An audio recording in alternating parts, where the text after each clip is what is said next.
when did hip hop kind of first grab you? You know, and I guess what was it about the music, you know, that made you feel like it was speaking directly to you? I didn't necessarily know that at the time, but I feel like that my love for hip hop came from my brother.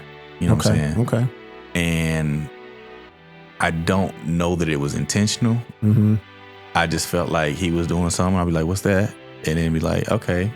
Yeah. So I remember like being in a youth group together. Like, he's like 6 years older than me. You know what I'm saying? But I remember watching the 49ers kick the mess out of Denver or something like that in the Super Bowl at the church. You know what I'm saying? And so I remember like we would have a dance that was gonna, like, maybe halftime we would put on some music, dance, and like, and we would do like the kid and play kick step. Yeah, you know what I'm saying? Man, everybody did that. All that type of stuff. You know what I'm saying? And so like I just remember, you know what I'm saying, listening to a bunch of that stuff there. I think the first tape I ever bought, I feel like was Rob Bass. Okay. You know what I'm saying? I ain't listened to him since, but you know what I'm saying? But that's hey, man, you know what I'm saying? It was still part of the culture. I remember going to camp, like Camp Wildwood. You know what I'm saying? I don't know if anybody remember that. But just being with some people, you know what I'm saying, from other schools that was at the camp. Yeah. And they put me on the MC Hammer. Yeah. You know what I'm saying? So like that's what was hot at the time. Yeah. And that's what people were talking about at the time. They ain't people like that I necessarily check for these days, but they were a nice little gateway into what I was looking at. So I mean, I think it was just it was a cultural phenomenon. I want to know if there's ever been a time like in our friendship where like kind of the music we make, what we made together has helped us understand each other better. I guess in your perspective. So I'm reminded of a song we did. We haven't published it yet, but I remember I did a verse, and it's like one of the harder beats you did. You know, it's like it's a little more muddy. You know what I'm saying? Yeah. And so I left. I came back another trip, and you had laid your bars, and I was like, I listened to it, and I was like, this is a sneak diss. Not the sneak diss, bro. Like, so I listened to it. I was like, he is going. Should I tell who he's going at? Subtweeting? Nah, man. Don't tell you who he's going at. I don't know what you're talking about right now, You know exactly what I'm talking about. We don't sneak this, man. We just love music. Yo, what's good? It's your boy, Showman. Welcome to the Show Mankind podcast, man. I'm sitting here with a special friend of mine, man. It's my boy, Joe. Joe, how you doing, my brother? Man, I'm well. Good to have you here, man. For those of y'all watching, man, welcome to the show. We're going to just get right into it.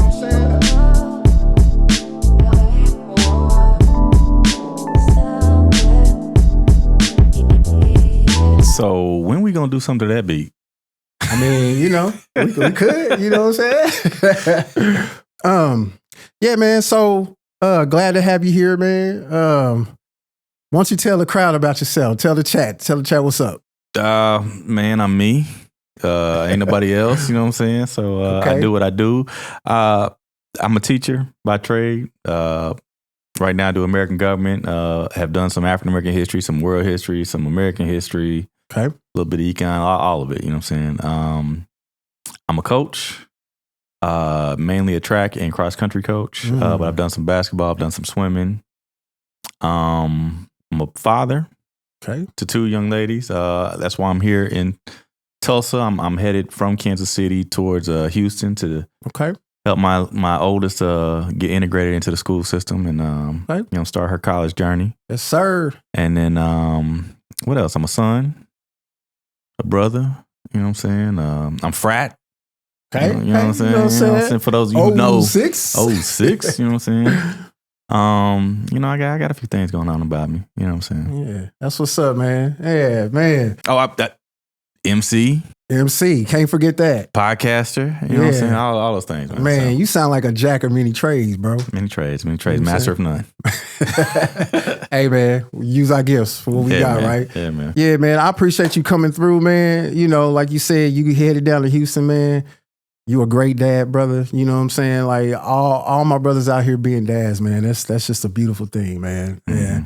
You know what I'm saying? Nah, they wouldn't be brothers if they weren't. You know what I'm saying? That's for sure. Yeah. You know what I'm saying? And it's good to know that we got men out here that are you know what I'm saying, making those positive strides to be impactful in the lives of their next generation and their legacy. You know what I'm saying? Man, So, I mean, that's the only way I know how to do it, man. I was represented well by my parents. For sure.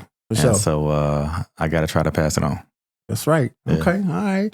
Well, man, you know what? Without further ado, let's get into it, man. You know, here on this podcast, man, we doing life, we do music, we do tech, we do all of that. So, you know, I got my boy here, man, and we just gonna chop it up, man. Hopefully we got some things that, you know, we can share with y'all and you know, engage with y'all, man. I would love for y'all to just drop some comments, you know. If you own it, watching on the YouTube channel, man, make sure you like and subscribe. You know, I always got to throw in that plug, you know, the propaganda. No, I'm just playing. But in any event, man, I appreciate y'all showing up. Appreciate the love. So, you know, we just going to get right into it, man. I got a couple of questions I want to ask you, man. Just, you know, talk about life in general, man. Let's get after it, bro. The first thing I want to ask you is how you think hip hop has influenced the way we tell our personal stories, you know, especially as men, brothers, and as fathers. Man, I think hip hop comes with me into my classroom. Okay. I think hip hop comes with me into my parenting. I'm a big Wu-Tang fan. Okay. And a lot of times my girls ask me, you know, an in-depth question, and you know, they be looking for a real answer from me. Yeah. And I come back and I hit them with, if what you say is true, the Shaolin and the Wu-Tang could be dangerous. And they know when they get that response, oh, skip it. He's not about to say nothing serious. You know? Yeah, man. So that you know what I'm saying? Like I definitely hit him with the if you don't know, now you know.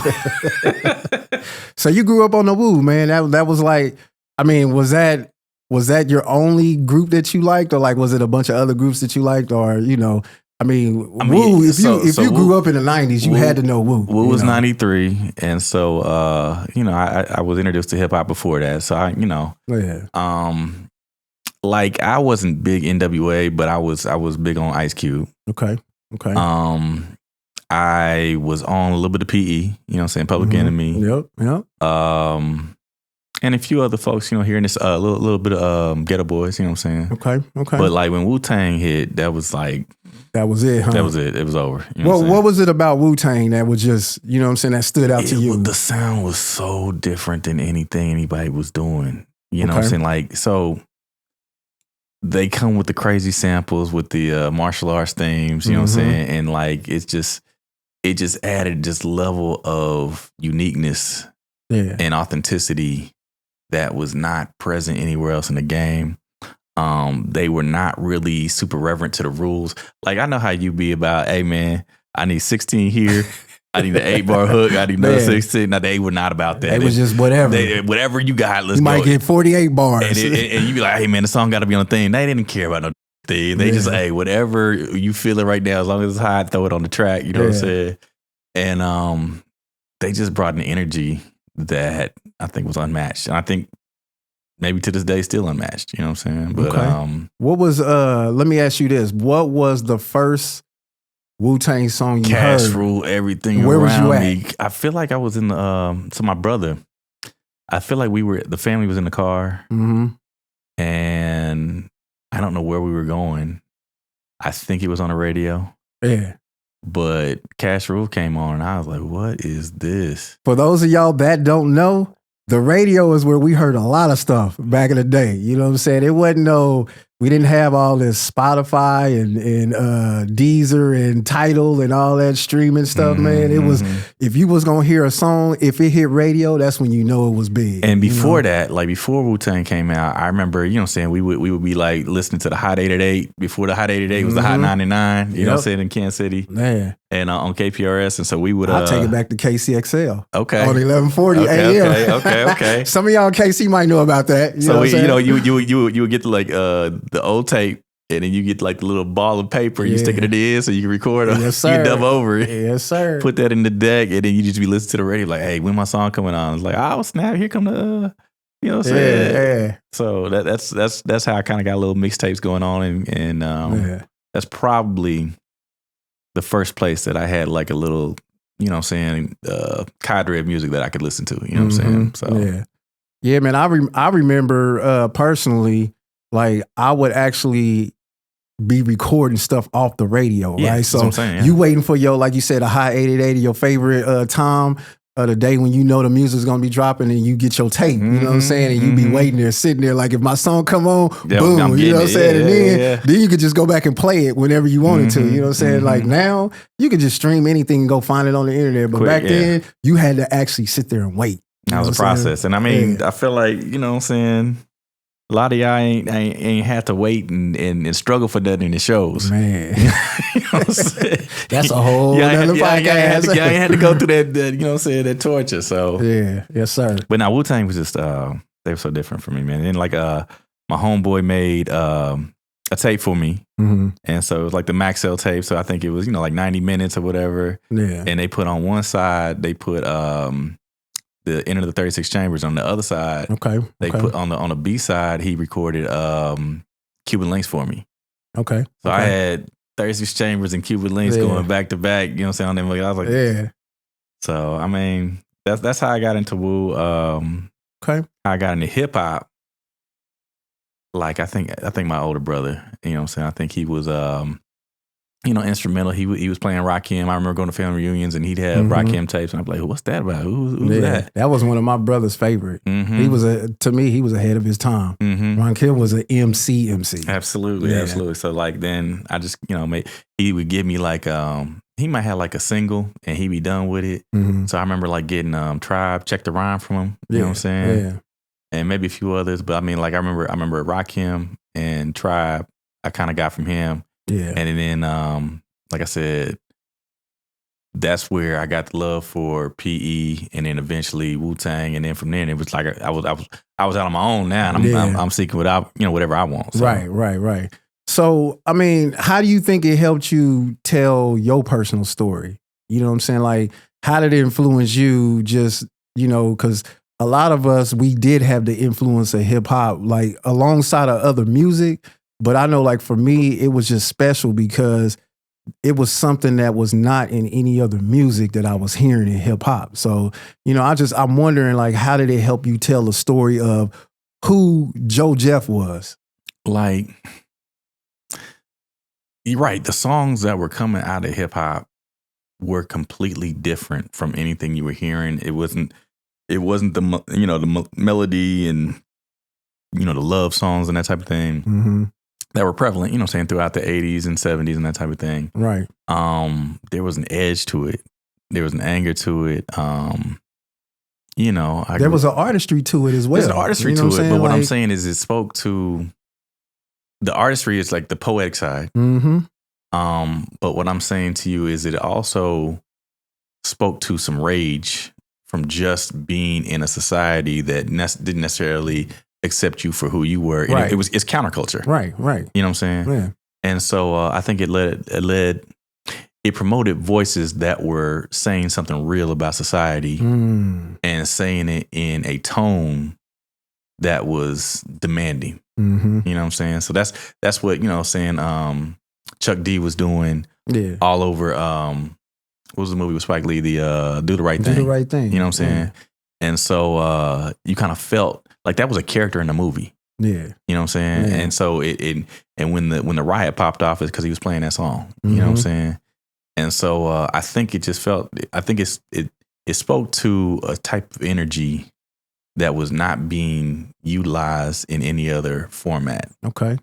And so yeah, man, I can remember, like, for me, especially like in the early 90s, you know, you had your Tribes and, you know, there were plenty of other groups, you know, from just like the late 80s and 90s, the Third Bases, UMCs, Third Base, yeah. You know, but it was like, I felt that it was this identity that I was forming, and like, I wanted to be like Dress from Black Sheep. You know what I'm saying? I wanted to be Q-Tip from Tribe. Well, yeah, there was definitely a swag. Yeah, dress like them, talk like them. Like it kind of helped me like feel like I was a part of something, you know. That's a big thing. I remember like going into like I think it was 6th grade. And so you're going into a new building because you've been in elementary, now you're going to middle school. And so you're trying to gain some friends. And so the same thing like we did with the audio tapes, we would do with the VHS, you know what I'm saying? And record, some music videos. Right. I had recorded KRS-One, Love's Got to Get You. Yeah. Still got that song memorized, you know what I'm saying? But like I walked into 6th grade nervous as shit. I was a little dude, you know what I'm saying? I was a late bloomer, you know what I'm saying? But I was a real little dude, and like I just remember I was making friends because I knew the lyrics to that. I was just to myself just doing the lyrics to "Love's Got to Get You," right, from KRS, and then somebody was like, "Hey, you doing that KRS, ain't you?" Yeah, and then they started doing it with me, and you know what I'm saying? And so you just started to form a bond that way, you know what I'm saying? Yeah. And so it was like I said, it was a little counterculture, and it was like it's one of those if you know type stuff. Like so many people might be on the outside, but we was on the inside. Yeah. You know what I mean? So I remember certain lyrics too, man, that like it resonated to my personal story. So it was like it would be situations that I found myself in, and I would be quoting myself out of stuff, you know what I'm saying? Because it was like it was a perfect lyric. And a lot of people say that, right? There's always there are songs that had perfect lyrics for a situation, you know what I'm saying? So it was certain things in hip hop that I would hear and I would be in a situation and I could just quote my way out of it or say something or to help me think about something, you know what I'm saying? So I did kind of find my identity in there too, you know what I'm saying? Just being able to understand that and understand the art. And then later on, obviously it developed to a point where I said, you know what? I want to do this myself. I want to be a part of creating this artistry and, come up with my own way of doing it. So, yeah, man. Like, you asked me a question the other day. You kind of did a guerrilla style. Hit you out. Call somebody up and ask you a wild question and recording you. And they tell you you're getting recorded. He did get permission to post. You know what I'm saying? So I give him that. My man said that was crazy. Yeah. But I think the question was basically, was there a lyric that kind of helped make you? And like I said, I had trouble narrowing that down to one lyric, but my brain works in samples. You know what I'm saying? So something will come up and it'll be like, oh, this song pop in my head. You know what I'm saying? Oh, okay, something else. I remember that Tribe song, that Daylight song, you know what I'm saying? Or whatever it is. And you'll just spit out the lyrics. Yeah. Because it will completely conform to the moment you're in that time period. 25 years later. You know what I'm saying?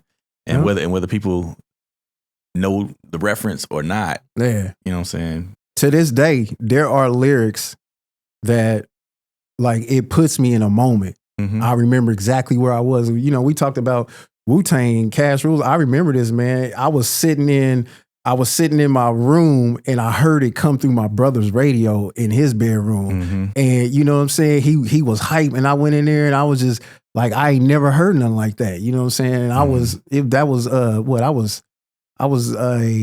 want to say sophomore high school or something like that. I don't want to, give out my age or nothing like that. But yeah, you know what I'm saying? It was like, I remember certain lyrics put me in a specific moment of my life. And like, I knew exactly where I was and what I was doing, man. And like, I could go down a list of certain things that I was doing and, bad and good. But yeah, man, it's been a part of my identity too. Yeah. So yeah, man.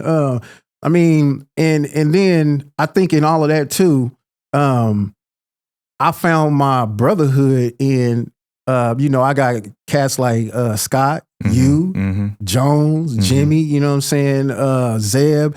We all found our identity and being able to connect in that fast, you know what I'm saying? It brought us all together, you know what I'm saying? Both of these, man. You know what I'm saying? Man, look, bro, and I just think that there have been so many positive aspects of it where I know, like, and I don't want to get in too far deep on that part of it, but it has really been a really good influence in a lot of ways, you know what I'm saying? And the purity of the art form, music and all that, it has shaped, I know it has shaped me in a lot of ways, and it's ingrained in me, man. I love all other forms of music, but it's just, hip hop was just one that I grew up in and I understood it. So like, I think another thing is that hip hop, when I started listening, had a message.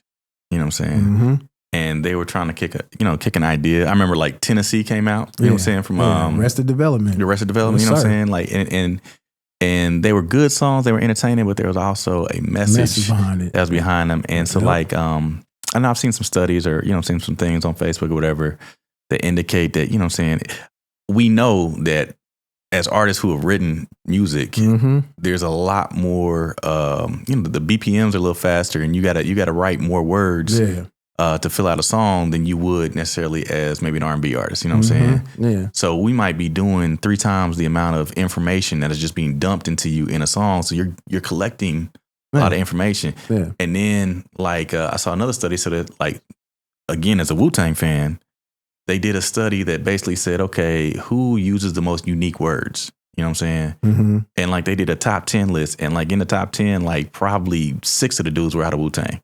Yeah. So I was getting vocabulary.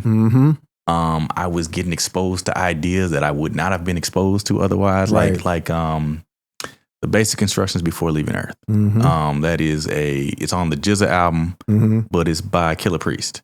Yeah. And so Killah Priest is a rapper, but he's a Christian. You know what I'm saying? So he was basically laying out the ideas behind, the Bible. But one of the things he brought out, and I know you don't want to get controversial stuff. Here we go. But the idea that Jesus was not white and the reason why we think of him as white is because of, the Renaissance and the medieval painters who were trying to portray what they knew because they hadn't had access to, the places that Jesus walked. They knew the areas they lived in, so they portrayed him in the way they saw him. You know what I'm saying? Right. And that just became the pervasive idea as they explored the world. And we came to the idea that, Jesus was this blue-eyed, blonde-haired man, whereas Wu-Tang, Killah Priest, all the people I listened to were telling, let's reconsider that. Let's talk about it. Let's do the history. Rise Cause did a whole history of civilization and broke it down. So like they were kicking ideas that were revolutionary to me. Yeah. And forced me to get into the books, forced me to kind of, understand a little bit more. And then as an MC, it forced me to raise my pen game.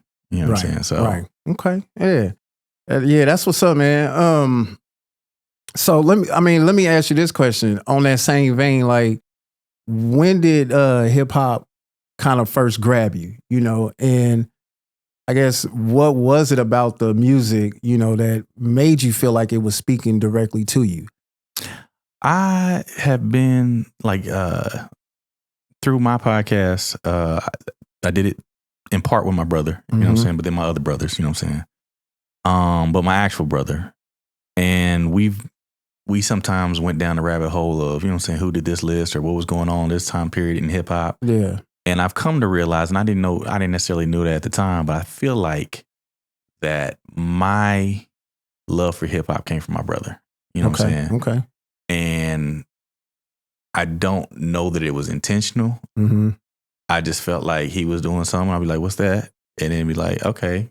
Yeah. So I remember like being in a youth group together. Like, he's like 6 years older than me. You know what I'm saying? But I remember watching the 49ers kick the mess out of Denver or something like that in the Super Bowl at the church. You know what I'm saying? And so I remember like we would have a dance that was gonna like maybe halftime we would put on some music dance and and we would do like the kid and play kick step. You know what I'm saying? Man, everybody did that. All that type of stuff, you know what I'm saying? And so like I just remember, you know what I'm saying, listening to a bunch of that stuff there. I think the first tape I ever bought, I feel like was Rob Bass. Okay. You know what I'm saying? I ain't listened to him since, but you know what I'm saying? But that's man, you know what I'm saying? It was still part of the culture. I remember going to camp, like Camp Wildwood. You know what I'm saying? I don't know if anybody remember that. But just being with some people, you know what I'm saying, from other schools that was at the camp. Yeah. And they put me on the MC Hammer. Yeah. You know what I'm saying? So like that's what was hot at the time. Yeah. And that's what people were talking about at the time. Ain't people like that I necessarily check for these days, but they were a nice little gateway into what I was looking at. So I mean, I think it was just it was a cultural phenomenon. Yeah, man. I mean, I can tell you this. I remember way back, we had this, when I was a kid, we had this like entertainment center. And I'm finna date myself, y'all, but you just stay with me. It had a turntable. It had a radio, radio in it, and it also had an 8-track. You know what I'm saying? And I remember this, man. It was like back then, I told you about the station, 1140 AM, KCXL. They used to play groups like UTFO, Roxanne Shante, Duran Duran, just stuff like that. And then I remember my first time I heard like Fat Boys, and then I heard Dougie Fresh. And I heard this beatboxing thing, and I was like, dude, that's crazy. You know what I'm saying? And so in my mind, I was like, I'm gonna learn how to do that. You know, so it was the creativity of the art.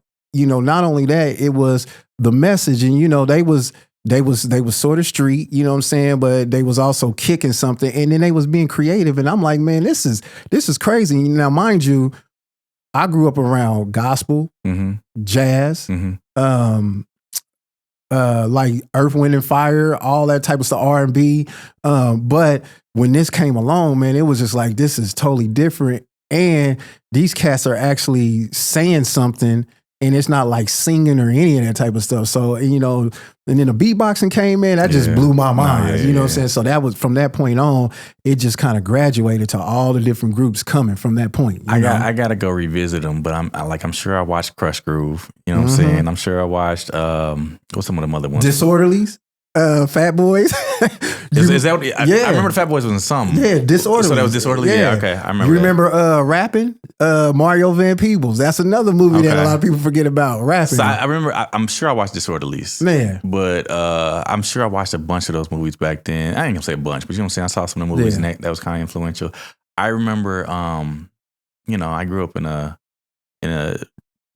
decent neighborhood in Kansas City. I was one of the few black faces on the block. You know what I'm saying? Yeah. So I had a neighbor, and I remember, for whatever, I don't know if we were trying to do it on the box or whatever, but we tried to make a song. And so that was probably my first attempt at it. And like I told you, my brain works in samples. Yeah. I didn't know how samples work, but I just know that I needed this sample. Right.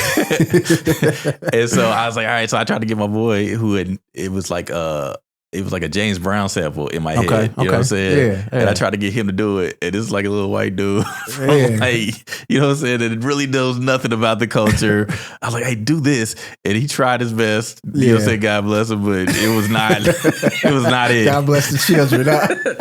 And so I mean, but like that was probably me falling in love and trying to do it then. Yeah.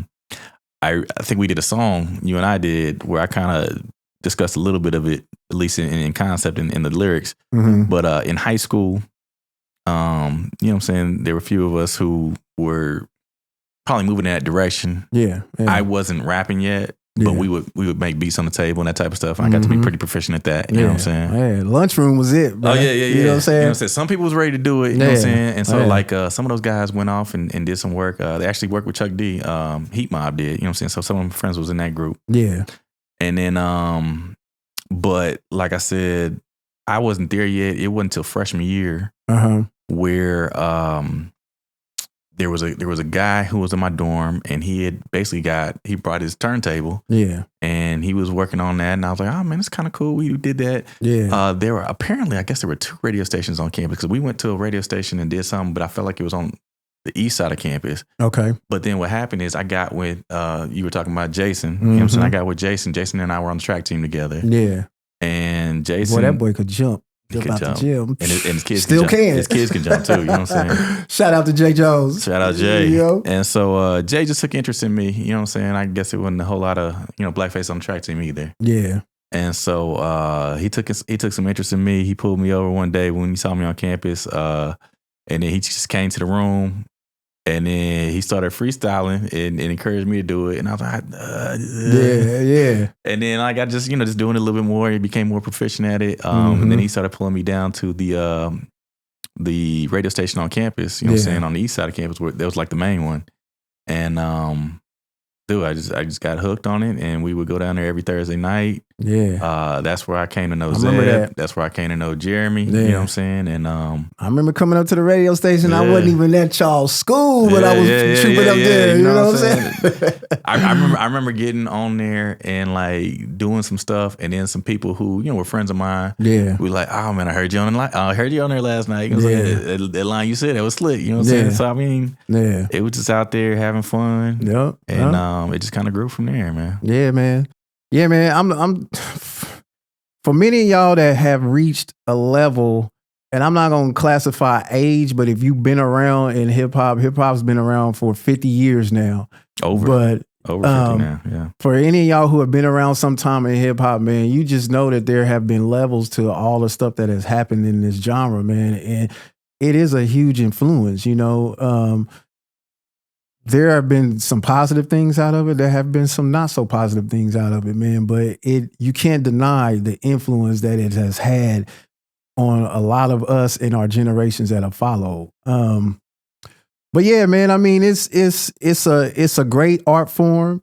You know, I think it's like with anything, there's always a positive side to it. There's a negative side to it. It's kind of what you take and how you have allowed it to influence you and how you use it, you know, and move forward with it. And, you know, there's been a lot of great positive people, man, that have contributed to this art form, man. And I go down the list, but, you know, that's not what we're here for on that. But, I mean, we really just talking about how it has affected us. But at the end of the day, man, I think it's been good. I think it's been something that's, you know, a huge influence. And it actually brought several of us together. You know, without hip hop, we probably wouldn't know each other. You know what I'm saying? We may have crossed paths at some point, but hip hop has kind of created this bond and connected us all together. So, you know, that being said, man, let me ask you this question. I want to know if there's ever been a time like in our friendship where like kind of the music we've made, what we made together has helped us understand each other better in your I guess in your perspective. So I'm reminded of a song we did. We haven't published it yet. We need to. More to come on that. It's coming. But I remember I did a verse, and it's like one of the harder beats you did. You know, it's like it's a little more muddy. You know what I'm saying? Yeah. And so I left. I came back another trip, and you had laid your bars, and I was like, I listened to it, and I was like, this is a sneak diss. Not the sneak diss, bro. So I listened to it. I'm like, he is going. Should I tell who he's going at? Subtweeting? Nah, man. Don't tell you who he's going at. I don't even know what you're talking about right now, You know exactly bro. what I'm talking about. We don't sneak diss, man. We just love music. So, but you know what I'm saying? It was. I think it was a way of expressing, because you know it was subs, so it wasn't like you weren't coming directly at nobody, but you were expressing what you were going through in that moment. Yeah. And I think that lends a window into how you were feeling. You know what I'm saying? Yeah. I think there was you were doing some like duets with some other producers where you were dropping some bars, and I think you quoted me on something that I had done with you. And I think that kind of let me know that, you know what I'm saying, the perspective that I was saying was something that resonated with you. Yeah, absolutely. You know what I'm saying? So, man, I remember this one, and it was something that I sent all of y'all in the group chat. I actually wrote a verse about all of us. You know what I'm saying? I talked about the podcast that you do. I talked about Scott and his kids. I talked about Jones and his kids, you know, and Jimmy and all of that, man. And it's just like, I said everywhere I go, I take the influence of y'all with me. You know what I'm saying? And so it's very evident, you know, just like even in the recent days, just going and kicking it with Scott for his birthday and whatnot, man. It's like we have those times of connection and we bond, and like it's like we vibe off of each other. You know, it's like I can think about all the days way back in the day when me and Scott used to go to clubs freestyling and stuff like that, like going to battles. You know, me and Jimmy was be sitting up freestyling for hours. You know what I'm saying? And just things like that where we obviously it brought us closer together. You know what I'm saying? And like even in these days, like me and you do a lot more, you know what I'm saying, as far as writing together and doing music than a lot of us do, which, you know, we working on getting that, you know, but pulling that together. But I say all that to say, man, yeah, the influence is there, man. And like the things that you do, you know what I'm saying, they resonate with me and vice versa. You know, it's like I carry that spirit of my guys and the freestyle and the influence of hip hop everywhere with me. You know, it's a part of my makeup. It's a part of my DNA, you know. And the thing about it, I believe this about life, man. I praise God for this. I think everything that we learn and everything that we've been instilled, has been instilled in us in our lives, man, it brings us to the culmination of who we are, in this present moment, and I mean, man, like all the hip hop I used to listen to, my brother, man, I carry his spirit with me. Like this dude was a huge part of my inspiration in the music. Like he actually got me into producing music. I would just say this, shout out to my brother, man, because like I carry his spirit of production in the music with me. Like this dude was a huge influence, man. I used to sit up and listen to his beats and study what he did. You know what I'm saying? So like the first album y'all did, Midnight in Judah, Measurement of Time. Measurement of Time. Man. So who did the production on that? We both did. Okay. We both wrote, we co-wrote and co-produced the whole album. You know what I'm saying? And like his influence was all over it, so was mine, and like I still have that album to this day. No, I got a copy of it. Yeah, man. And like we both sat down and wrote it, co-produced it, man, and we worked on it together, man. And that was like one of my most I won't say most, but it was one of my proudest moments, just especially doing it with my brother. Yeah. You know what I'm saying? So whenever I'm making music. Beautiful. That's super beautiful. Yeah, you know what I'm saying? And even the stuff we doing now, like as a unit, our team, my guys, you, Scott, you know what I'm saying? Jones, Jimmy, the songs that we working on and stuff like that. Man, these are proud moments for me because it's a gift. You know what I'm saying? And like, everything that we've learned and everything that we worked through, man, is coming out. It's coming out of us, man. And, my goal and my hope, man, is to like touch somebody with it. No matter what it is, you know what I'm saying? Whether it's creative, whether it's the message that they hear, the something that can change their life in a positive way, man. And that's, man, I'm grateful for this journey. You know what I'm saying? I think the first time I became familiar with that was probably the night I crossed Alpha and had the pro fight, like you and Jay Scott came through the, Wish Me Well. Yeah. And I think we went out to somebody's car, it might have been yours, you know what I'm saying? And I think you played that for me, you know what I'm saying? I was like, yeah, man, this kind of go hard. So I got a copy of it. Yeah, man. And then we was proud too. Yeah, man. You know what I'm saying? We was proud of the music. Yeah, man. And so I remember listening to a lot of that. And then recently, we got back on the music thing and you gave me electronic files of it. So I've checked it back out. Yeah. But like the whole idea of doing music with your brother, that's, so in the project I did, like when I started my podcast, Brothers Breaking Bread, I became, responsible for editing. Now, I do not have anything set up nearly like, man, stop, man. Like the show, stop that, the show, man, you got the show going on, man. You know what I'm saying? Stop, brother, stop. So I was working off my laptop, you know what I'm saying, and doing GarageBand, but I realized on GarageBand, I had everything I needed in order to a rough version of an album, you know what I'm saying? And so I decided I want to make my own solo project. You know what I'm saying? I had done something with us as a group, the Brand of Terror, ROT. I had done something with Jason back in the day when we were getting out of college, you know what I'm saying? Like little twos and fuse with other people, you know what I'm saying? But I wanted to do a solo project. Yeah. And so I did it. And on that project, I didn't have any guest appearances other than my two daughters and my parents. You know what I'm saying? Yeah. And so those are some songs that, you know what I'm saying, like, man, I did a song with my kids, you know what I'm saying? Or my dad has passed. But sorry to hear that. Yeah, about a year and a half ago now. Yeah. And so every time I listen to, like, basically what I had him do is sit down, kind of like Common did with his dad. And Pops Rap, but I had my dad and my mom. I said, hey, give me 30 seconds. Just tell me what you want me to know. Yeah. And so he gave me a message. And then after the message was done, I probably gave it about, 8 bars to kind of just finish out the little block of time. You know what I'm saying? But I rolled right off of whatever they said. You know what I'm saying? Right. And every time I listen to that song, that's a piece of my dad that's still here that I can check on. And mom is getting up in age too. So that's another piece that she gave me that message that's going to carry on. You know what I'm saying? Beyond. So.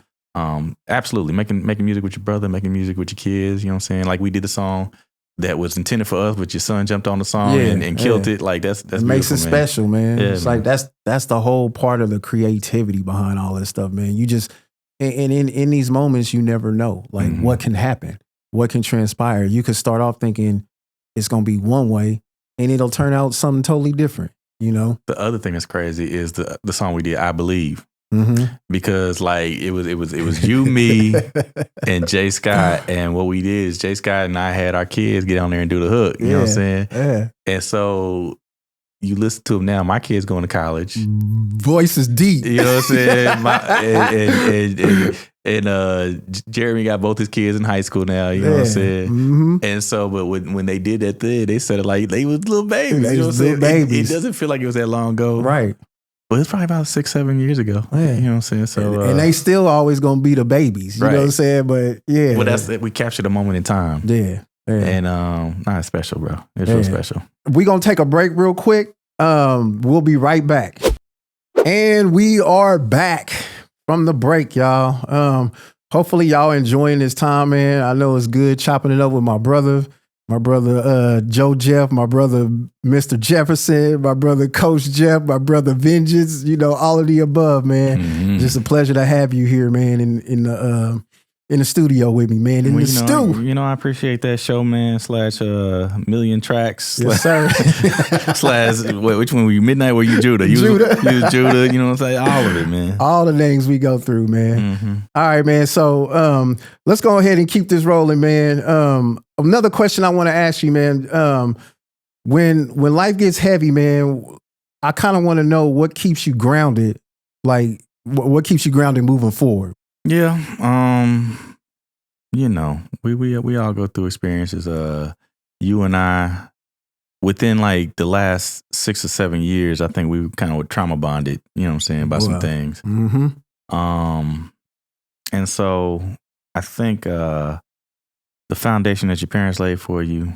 We had a large discussion a few minutes ago about faith. Yeah, that didn't make the podcast, but you know what I'm saying. That's something we've shared and spoken about on a lot of times. I think knowing who you are to your creator, you know what I'm saying, allows you to remember who you are to everybody else. You know what I'm saying? Yeah. And so I mean, I chose my profession based on, you know what I'm saying, wanted to make an impact, wanted to show my spirituality in my job. You know what I'm saying? So I think I just gotta remember to continue to be me. And when I have issues that come about, I just try to stay consistent, keep my nose down, you know what I'm saying? Nose to the grindstone. Remember my kids, you know what I'm saying, because they're the why. And man, you just remember the things that are important. Yeah. And try to know that this too shall pass. Yeah, absolutely, man. I always go back to knowing that after all the years and things that I've been through and the things that I've suffered, the things that I've gained, the joys that I've had, the peace, the downs, the ups, all of that, man, it's the riches I've found my life is because I've actually found it in Christ. That is the main thing that has kept me grounded through any of this stuff, man. He's always been my rock, man. And like, no matter what happens in my life, I've always been able to turn to him, and usually what that does, it helps me to reflect on me and, and my part in this process. I make mistakes all the time, right? Sometimes the things that are heavy are self-inflicted. You know what I'm saying? Like the things that I've gone through, sometimes it's out of my control, but sometimes it's stuff that I bring on myself, So, I know that at one point, man, when I had kind of turned my back and walked away from, the calling and the gifting and the things that I had in my life, man, God had to kind of turn around and show me some stuff. He made himself present, especially when I wasn't paying attention, and that was the thing that grounded me to say, man, I know that it's just like my kids, no matter what they do, they may do some very bad things and I may not be pleased with it and I may punish them for it, right? But I'm always going to love them. I always will love them regardless. And I always will try to help them to be better. And so I know that in all these situations that I've been in, man, I really believe that the Father, God the Father, Jesus, the Holy Spirit, he has loved me through all this stuff. And he has blessed me, you know what I'm saying? And like the gifts, the stuff that I don't even deserve, man, it's like, I keep doing this stuff to myself. You know, we talk about stuff, man. And like a lot of times, man, I realize like some of these things I just keep doing to myself. We all run ourselves in circles, right? But when it does get tough, man, I know that my anchor is in him. You know what I'm saying? And so that's the thing that has really kept me grounded just in my life, man. And knowing these things, and then the more I study these things, the more I try to be like him in terms of the principles that he taught, the things that he gave us, man, and how we're supposed to live, man. It seems like all those things I have often led me to a richer, a fuller feeling life. You know what I'm saying? Whereas when I was doing all this other stuff, man, I was feeling bad and like didn't know have anywhere to turn. So yeah, man, I mean, that's, you know, and of course he surrounded me with people, you know what I'm saying? My mom, you know, my brother, my brothers, the brotherhood I have, all the people that I have in my circle, you know, it's just, there are people that are important in my life, man. And they kind of help me stay grounded whenever, you know, things are going bad. Then they impart words into me and impart actions that actually are significant. Like, you know, we talked about some of the trauma bonding that we've had, man, in the past. And like, I can honestly say, man, that there was one brother out of us that stood by me in the midst of like one of the most difficult times of my life, man. And that dude, you know who you are, bro. Shout out to you. He stood by me and he was with me every day, making sure I was on top of stuff, making sure things were clear. Like he held me down, man. And it's like God sends people like that sometimes in your life. And sometimes, you know, you have to he has to isolate you to get with him. But in the end, I realized that it was him that helped ground me and all this stuff. So, you know, a lot of that is what keeps me grounded too. Yeah. You know, just hanging on to that. You said something in the pregame where you discussed, we were talking about the Holy Trinity, and you were saying how Jesus being fully man and fully God, why did he have to go through a process of, you know, going and studying and then, you know what I'm saying, getting with the rabbis and making sure, you know, he understood, you know what I'm saying, the Torah writings that had already been, you know, published and that type of thing. And when he, as God, already knew everything. And you said to me something that kind of just, you know, sparked, saying that he had to demonstrate for us how to go about it, you know. And so what we had a study group through the Fellowship of Christian Athletes was pushing into our building. And we had some late starts. So they would come in and, you know, we would get in early and basically go through a study, you know, session, biblically, and, you know, saying get some, information to take on our day and take on our path. And one of the things that I think was most influential to me out of all those sessions, made some good relationships, but what I was saying to you is an idea that in dealing with students, you know, there are a lot of people who don't see the Bible, hear the Bible, don't go to church. You know, people don't make kids do that anymore. They say you might be the only Bible they see.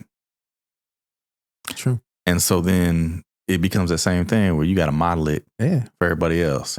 So, you know, remembering that in the classroom, I'm not able to, you know, it's a public school, so I'm not able to go out and push a religion.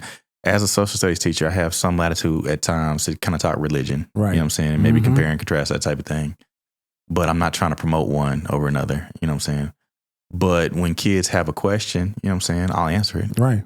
And feel like I'm in a position where I can, you know, answer it better than maybe the average. I'm not, you know, I don't think my knowledge compares to yours or, you know what I'm saying, my pastor or somebody else, you know what I'm saying? But I feel like I know more than, you know, the average, you know what I'm saying, human being out here in America. And I'm able to kind of, like I said, be that Bible to some of those people and kind of decipher some ideas and that type of thing. And so the main people I try to do that for is my kids. You know what I'm saying? I don't have complete access to them, but when I do have access to them, I try to make sure they go to church. If we don't go to church, we'll do church at home, you know what I'm saying, and watch a video and maybe, you know what I'm saying, study it and that type of thing and figure out what the idea is and how does that, you know, how that applies. And so, I mean, I think that just making sure that I continue to be the example and shine the light that I want shown. You said for me. The word you used was modeling, right? We as people can only model what we know, what we have been influenced by, what we see. That's what we model. so what you study, what you put inside of you is what you model. That's what comes out, right? And so you mentioned that you may not be able to say certain things, because of the constraints or whatnot, but we all have the ability and, more importantly, the obligation to model out what we're supposed to be doing, right? And if I profess a certain thing, am I showing you that? Am I modeling it out for you, right? And so does that mean I have to be perfect with it? No. Does that mean that I should try to be? Absolutely. And so that's the one thing like you said with your kids, I try to model it out the same way. We have that obligation, we have that responsibility, but we also have that privilege too. Right. So like I was saying, in a public school, you're not able to promote a religion. So if I'm in a math classroom, there's no reason for me to speak about anything biblical. You just come out, Jesus. Like that's a good way to get fired. Yeah. But what I'm saying, but you still can be that Bible in that. Exactly. You are showing humanity. Mm-hmm. You're walking like Christ. Yeah. You know what I'm saying? You're showing some humility. You are expressing love. You know what I'm saying? And if somebody sees that person and say, hey, that's a good dude, and they start to think about, okay, what makes them good? Yeah. And maybe somehow maybe it's offhand conversation, they find out that, oh yeah, I went to church on Sunday. And so maybe, okay, they can kind of get the idea that you have modeled what it's like to be a good human. Let me go to the source of what you did and maybe see about if that's something good for me. Right. You know what I'm saying? Right. So. Yeah, man. That's having a foundation is important. That's for sure. Right. If you don't have a foundation, if you're on shaky ground, man, you'll fall and you'll crumble. Mm-hmm. Your foundation's on a rock, man, it's sturdy. It's going to last. If you don't stand for something, you'll fall for anything. Man, there's so many ways to say it, right? Yeah, man. All right, man, I got one last question, man, and then we going to get up out of here. Let me ask this. If we were to look back 20 years from now, what do you hope? And I know you've done a podcast. I'm doing this one right now. What do you hope your podcast says about like who we were and what we stood for? So 20 years from now, if you're looking back, what do you hope your podcast, expresses and says about who we are at this moment and what we stand for? So the Brothers Breaking Bread podcast was one that we developed around 2019. We were right, like we broadcasted all through the pandemic and really we're kind of, navigating that world. And what's kind of fun to do now is to kind of go back and listen to an episode and be like, okay, this is what I was thinking about when the George Floyd riots came out. Yeah. Or this is what I was thinking when the whole world shut down and we didn't know what was going on. You know what I'm saying? When the vaccines were starting to come out and, a series of things that have kind of expressed. So the format of our podcast is different than this one. This is more of an interview. Mm-hmm. And a discussion. But what I'm saying is, I got you though. Our discussion was more so current events. So we would do check-ins. So we would talk about life too. Mm-hmm. But what we would do is we would say, hey, what's happening this week? Let's go ahead and run down the topics and kind of discuss it. So it's really a time capsule. Yeah. Of what was going on at the time and what were the big issues of the day? How do we feel about them? Yeah. We dealt with the 2020 election, you know what I'm saying, with Biden and Trump. Yeah. And like all of the kind of the wild mess, we sat down and we made sense of it together. Mm-hmm. And so, I think it was a beautiful time. I think we built some, like we got a brotherhood amongst ourselves. That's another group of brothers that I have. Yeah. And I felt like we produced a product that was pretty, I think, quality. Mm-hmm. I don't think we did the work that you're doing to make sure that it is marketed the way it should have been. You know what I'm saying? We had people who were, you know what I'm saying, I was a family man. My guy was a family man. We ain't had time to lead the kids home and let's go meet up and do this type of thing. Mm-hmm. So we were doing it via Skype. Yeah.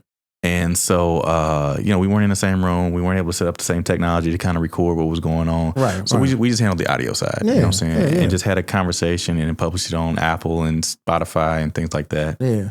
and iHeart and those type of places. Mm-hmm. And so I think we had, good synergy, good conversations. I think we were talking about things that were funny, but also important. Mm-hmm.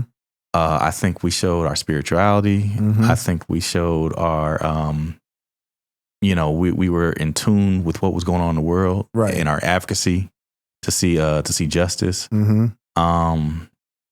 So I mean, I think if you ask me what I hope, if my kids go into and pull up a podcast from back then, man. We did not do the family friendly thing that you did. We had the there were restrictions on ours. You know what I'm saying? but so I mean, you can take that how you want to take that. You take it how you want to take it. I wouldn't necessarily promote it on my Facebook page. You know what I'm saying? But I think that there were important conversations that were had. Yeah. I think that the feedback that I got from a lot of people was that it was funny and positive. Yeah. Sometimes combustible. I think we went through the range of emotions, but I think it was a good representation of, my kid's father, and who I am and what I believe. Yeah. And who I'm in the corner of. Yeah. And what my likes and dislikes and all that type of stuff was. So I think it would be a good representation of me. Yeah. Maybe not the professional me, but the after hours me. Yeah. I mean, hey, we all have our different, capacities, our different personalities, our different things that who we are to different people. So yeah. I think for me, man, personally, if I were to look back, I would say what I'm leaving is something that is valuable for somebody's eternity. That's what I care about most importantly. You know what I'm saying? Like, yes, it's going to be funny. Yes, it's going to have serious moments. Yes, it's going to be good information. But most importantly, my hope is that it challenges you to look deeper and to see, what it is that is what we stood for is standing on principles that are things that carry you into the life after this one, the eternal life. You know what I'm saying? And so I want my kids, my grandkids, their grandkids, etc., to go forth and they can pull this thing up and say, man, this definitely adds value to my life. My great-grandfather, man, he stood on business. You know what I'm saying? He was 10 toes down about what he believed. He was 10 toes down about how he moved forward and what he wanted to extend to people. You know what I'm saying? And so at the end of the day, man, I look back, I want to be able to look back and be proud, number one, of where I was at, and then I want to also look back and be like, man, this got me where I'm at 20 years from now. You know what I'm saying? And so and when I say that, that means it affected my entire legacy. You know what I'm saying? All my kids, my family, my friends, my boys, we're able to do something better because of something that I was able to sit here and I stood for something that's monumental. You know what I'm saying? So yeah, man, that's really what, that's the purpose of doing this right now, man. It's, again, I say we do life, you know what I'm saying? We do music, we doing tech, we doing whatever, but the ultimate thing is, man, we doing things that have an eternal imprint or footprint. But let me ask you this stuff. So that's on the podcast side, and that's all where it should be. You know what I'm saying? Okay. What if you look back 20 years from now, or your kids look back at the music you made? You know what I'm saying? So the podcast is one thing. What you want them to see after the music you made? Same thing. You know what I'm saying? Like, I want this music to be timeless. You know what I'm saying? I want it to stand outside of space and time where you hear it and you're just like, man, you know what I'm saying? Like, dude, this is something that I can carry with me and I can live with this for the rest of my life. You know what I'm saying? Like, I want to be able to make that imprint in everything, whether it's the podcast, the music, the life, the people that I speak to, you know what I'm saying? And when we out kicking it or whatever, that imprint or footprint, should I say, is left everywhere. You know what I'm saying? And so, yeah, man, I mean, that's, man, the music, this is just the tip of the iceberg. You know what I'm saying? We got so many things that are going to happen as a result, man, of, just being consistent and following this thing, and man, we had many years to live on this earth and figure this thing out. You know what I'm saying? And so, again, 20 years from now, Lord willing, still healthy, still alive, man, be proud of that legacy and the footprint that's been left behind. You know what I'm saying? Mm-hmm. So, yeah, man, man, look, bro, I know we got to get out of here, man. We've been chopping for a long time. My brother, it's always good to see you. I'm glad you came through. You know what I'm saying? We got to do this again. Absolutely. Obviously, we can't just do it one time, man. But my brother, Joe Jeff, Mr. Jefferson, Coach Jeff, thanks for popping in, man. You my dog. I love you, my guy. You know what I'm saying? Always good to see you. You know what I'm saying? Always. Probably after this, we going to get on some music. This is what we do. You know what I'm saying? It's about to go down. Yeah, man. We going to get out of here, man. Appreciate y'all tapping in with us, man. Until the next episode, man. Have a great life, man. Love y'all. Peace. Peace.